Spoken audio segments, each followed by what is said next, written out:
Hello दोस्तों, कैसे हैं आप सब। आज की हमारी कहानी है सास का सम्मान। लता जी आज सुबह से ही फिर चुपके चुपके सुबक रही थी।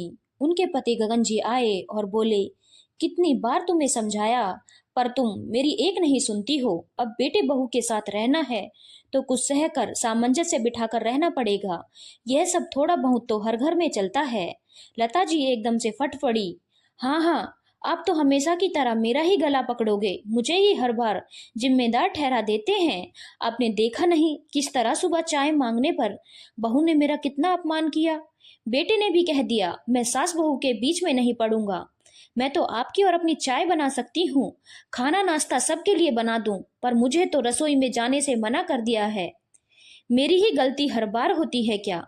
गगन जी बोले, सब समय समय की बात है। क्या करूं, कुछ बोलकर घर की शांति भंग नहीं करना चाहता। यहाँ रहना है तो चुपचाप सब सहना होगा, वरना अपने घर चलते हैं। लता खामोश हो गई, क्योंकि इस पर भी उसका ही सब गला पकड़ेंगे, उसे ही जिम्मेदार ठहराया जाएगा। गगन जी कुछ नहीं कह रहे थे। इसका गलत मतलब बेटे बहू निकाल रहे थे। उन्हें लगता बाबूजी तो हमारे साथ हैं, हम चाहें जैसा चाहें इन्हें नचा सकते हैं।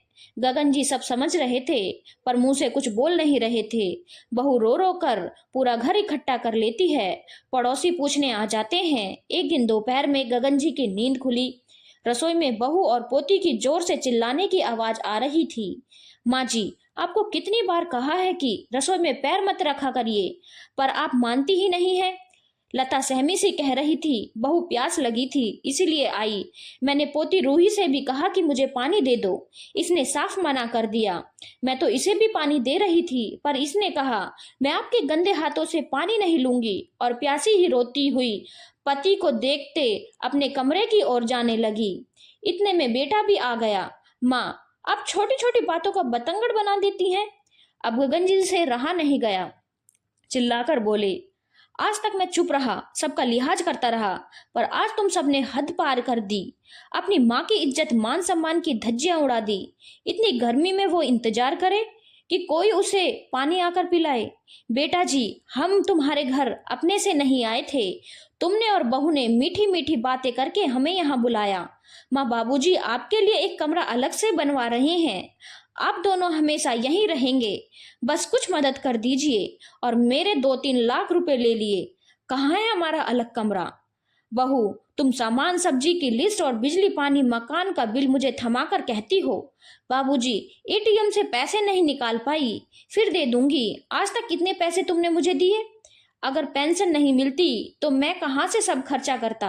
मेरा तो बैंक बैलेंस घटता जा रहा है, और तुम दोनों अपनी चालाकियों से अपना बैंक बैलेंस बढ़ाते जा रहे हो।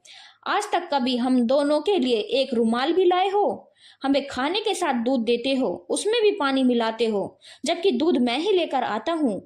बस अब और नहीं। मैं हमेशा तुम्हारी माँ का ही गला पकड़ता था, हमेशा तुम्हारा पक्ष लेकर तुम्हें ही उसे ही जिम्मेदार ठहराता था, पर इस सब के जिम्मेदार तुम लोग हो।